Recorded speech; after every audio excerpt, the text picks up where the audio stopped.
Hola a todos. Bueno, varias cosas. Disculpen el peinado, pero es que a mí me agarró antes de ir al peluquero la cuarentena. Sí, no lo vi bien el chiste. Bueno, no sé muy bien todavía cuál es el tipo de tono que hay que dar a lo que se comenta en este canal. ¿A qué me refiero? Se está haciendo todo mal. Todo está como torcido. No se han aprendido ninguna de las lecciones que se deberían haber aprendido. No ha habido ninguna recapacitación en cuanto a las cosas que se estaban haciendo ni cómo se le estaban haciendo. Todas las decisiones económicas que se han tomado en este momento, digamos que hay más de 300 decisiones que se han tomado en todos los diferentes países, desde China hasta Estados Unidos, o sea, con todos los países europeos. Y ninguna de esas decisiones, ninguna de esas sugerencias rompe con el esquema de lo que había antes. En otras palabras, nosotros teníamos una sociedad keynesiana que estaba destruyendo las economías, y vamos a hablar de eso inmediatamente. Entonces, lo que tenemos ahora es más de eso. Entonces es como si, digamos, pues, tú tuvieras que arreglar las cosas y, digamos, se te ha dado una oportunidad de ir en esa dirección y lo que tú has hecho es ir más hacia el otro lado. En otras palabras, estás utilizando lo que no te funcionó antes, estás utilizándolo más, estás poniéndole el doble. Y eso es bastante raro porque ¿cuál es la lectura que puedes hacer? ¿Cuál es la lectura que puedes hacer teniendo en cuenta que no se ha roto nada de lo que debería haberse roto? Tenemos 22 millones de desempleados en Estados Unidos, pero lo que teníamos antes era, bueno, la economía enferma que produce tantos desempleos no está siendo tocada. Es por eso que tenemos en algunos aspectos que el índice Dow Jones y otros índices bursátiles están subiendo.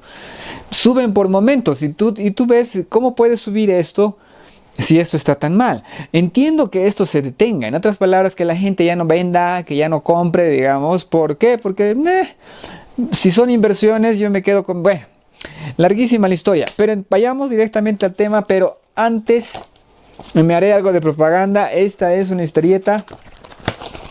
Cassandra o la Gran Convergencia. Por si acaso está en los enlaces ahí abajo. La versión, ese es un resumen, digamos, de los problemas que nos aquejan. Ese es un resumen de los aspectos, una presentación de lo que es la teoría del límite y un comentario, digamos, sobre los temas económicos, temas políticos y temas energéticos, ¿no? Entonces, es un buen resumen, diría yo. Cassandra o la Gran Convergencia está ahí en los enlaces, está gratuitamente, lo he subido a varios lugares. Ya, también está la versión en Amazon, ¿no? Si quieren comprar. Bueno, ¿de qué quiero hablar hoy? De lo que es inflación y deflación, porque lo que tenemos es los dos a la vez. ¿Cómo puede ser esto así? En primer lugar, ¿qué es inflación? Inflación es que hay demasiada liquidez, demasiada moneda dentro de lo que es el mercado y por lo tanto la moneda pierde valor. Eso es inflación. Si tú tienes un elemento que utilizas para el intercambio comercial y hay demasiado de ese elemento, entonces lo que vas a tener es inflación. Eso es muy conocido porque puede pasar todo el tiempo, mejor dicho, pasa todo el tiempo, poco o mucho. Tenemos un indicador de inflación anual que, digamos, oscila entre el 2, el 1 punto tantos y el 3%, ¿no? Entonces esa es la inflación anual. En otras palabras, es muy conocido porque es un fenómeno que lastimosamente afecta a nuestras monedas fiduciarias. Mira, por si acaso, esto es algo que sucede con la moneda en sí, no tiene que ver con el papel moneda. Uno de los primeros análisis sobre inflación se lo hace en la Universidad de Salamanca y se lo hace en base al patrón oro o a la plata. O sea, literalmente había mucha plata y mucho oro, y por lo tanto el oro y la plata bajaron de valor en lo que es España, ¿no? El reino español. Ya. Entonces, ¿qué es deflación? Que es mucho más raro y que no está tan presente dentro de lo que es el lenguaje popular. Deflación es lo contrario, de que, digamos, existen procesos que permiten el surgimiento o la abundancia de bienes, y por lo tanto los bienes bajan de precio respecto a tu moneda. En otras palabras, tú tienes una moneda y de pronto hay más bienes, y tu misma moneda tiene acceso o tiene mayor poder de compra, y por lo tanto puede comprar más. Eso es lo que se llama deflación, en pocas palabras, ¿no? Entonces, si tu moneda hay mucho, inflación, o sea, vale menos tu moneda. Si tu moneda hay poco y por X o Z razón, o sea, ya no depende tanto de sí mismo, ¿no? Sino de las otras posibilidades, o sea, de cómo es que surgen más bienes. Entonces, de todos los mecanismos que puedan hacer que surjan más bienes, entonces ahí están más baratas las cosas, y por lo tanto tu moneda vale más. Ya, podríamos decir que desaparece la moneda del mercado y por lo tanto la moneda se aprecia. Podríamos decir, ¿no? Podríamos decir que se puede dar ese proceso. Ya. Entonces eso es inflación y deflación. Parecieran ser opuestos, ¿no?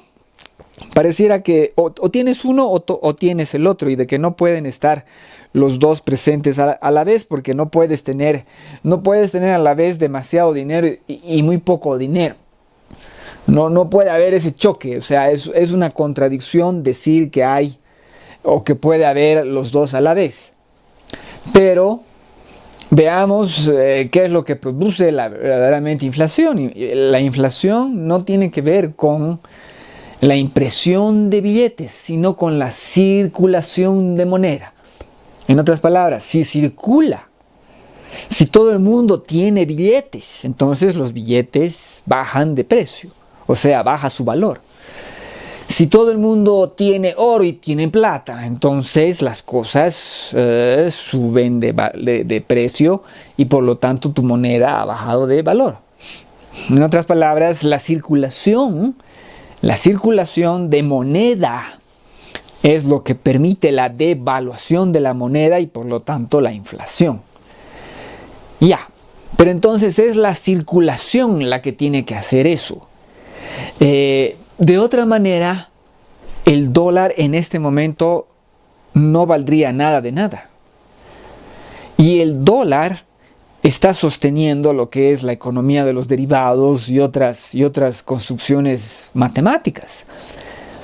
Entonces, ¿cómo es posible que, por ejemplo, el mercado de derivados hasta antes de febrero del 2019 era de unos 1.200 billones? 1.200 billones, cuando la economía mundial en lo que es Producto Interno Bruto es 60 o 70, creo que puede llegar a más billones, ¿no? Pero no mucho más, digamos que sea 80 billones, toda la economía en Producto Interno Bruto, ¿no? De acuerdo a ese sistema de contabilidad. Entonces, ¿cómo puede ser que esos 80 billones o poco más sostengan 1.200 billones, o sea, de una economía matemática de lo que es el mercado de derivados y todo ese tipo de deuda sobre deuda sobre deuda sobre deuda? ¿Cómo es posible? ¿Y cuáles son las benditas consecuencias de eso? Entonces, es inflación-deflación.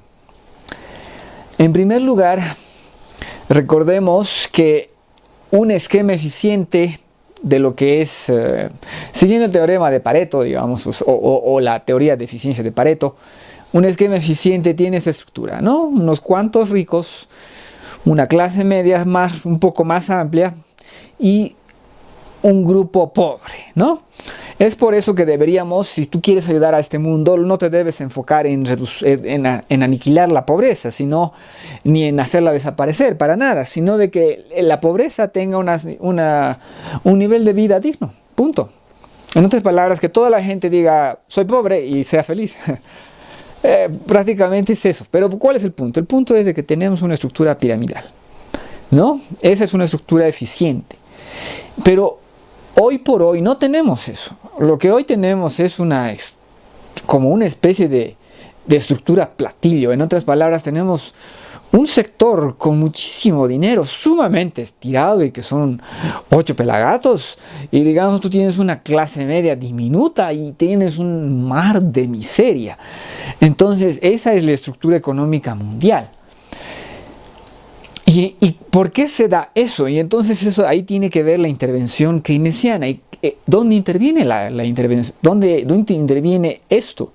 Interviene a través del Estado dentro de lo que es la valorización de los bienes.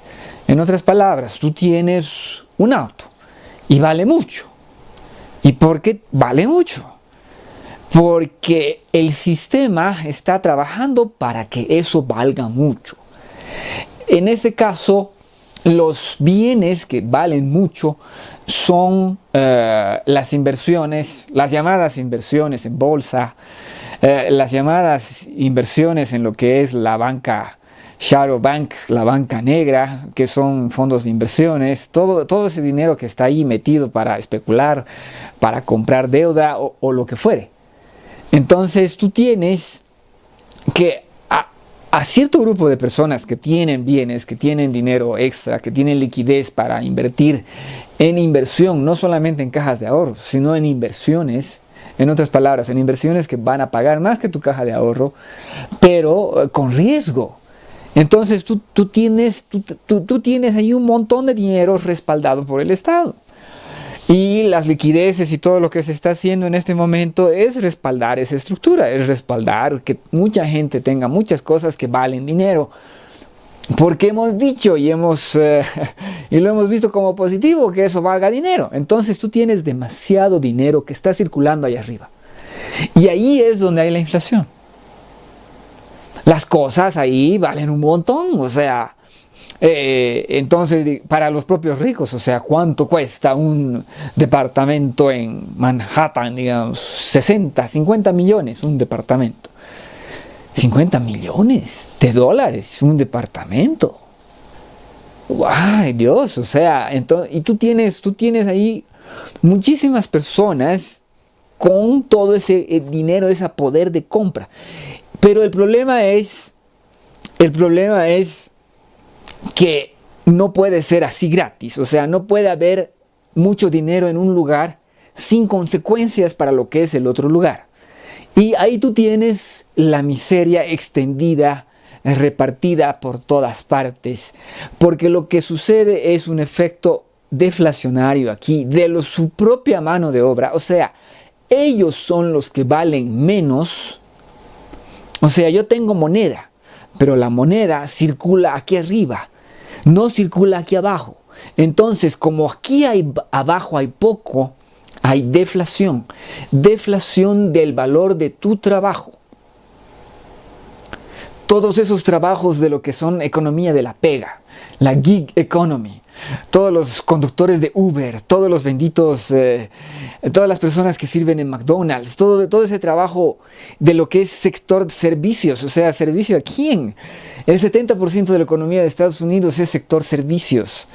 O sea, eso no tiene sentido. ¿Servicio a quién? ¿Cuál es su sector productivo? Su industria es mínima respecto a lo que es su Producto Interno Bruto. No quiere decir que no tengan industria, sino tienen una industria descomunal, pero respecto a su Producto Interno Bruto, no. El sector financiero es el que es dominante dentro de lo que es la economía estadounidense, y a ese sector financiero y a esos respaldos que son todos los burócratas, todas las personas metidas dentro de lo que es la burocracia estadounidense, todas las personas que vean cómo es esto. Antes de antes de febrero del 2020, antes de lo que es la pandemia del coronavirus que se sostiene en Estados Unidos, tú tenías que el gobierno de los Estados Unidos gastaba, se endeudaba $5 millones, creo que cada 2 minutos, algo así. Entonces, pero por si acaso el gasto es mayor, es un gasto más fuerte. El presupuesto, el déficit presupuestario de los Estados Unidos antes de la pandemia era de más de 1 billón anual. Más de 1 billón anual. En base a eso se puede hacer el bendito cálculo de cuánto se está gastando, cuánto se está endeudando por minuto. Ya. Solamente en las últimas semanas, en el último mes, digamos, se han endeudado 6 billones más, o sea, es unas cifras descomunales.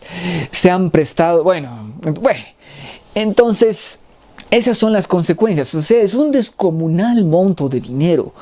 Es un descomunal monto de dinero que no está entrando a lo que es la economía en sí, sino solamente a un sector de la economía, a ese sector que tiene los llamados bienes, los assets. Entonces lo que hace es inflar el precio de esos bienes. ¿Y cómo infla esos precios? ¿Cómo puede darse el lujo de otorgar poder adquisitivo a este sector? Y la respuesta es que lo succiona de todos los demás sectores a una torre que no beneficia más que a un puñado de personas. Entonces, la intervención keynesiana hace eso. Baja el valor de cierto trabajo. Baja el valor de cierto trabajo porque en el fondo del fondo lo que está buscando hacer es inflar cierto sector. Por si acaso todo esto no se hace para beneficiar a los ricos ni nada.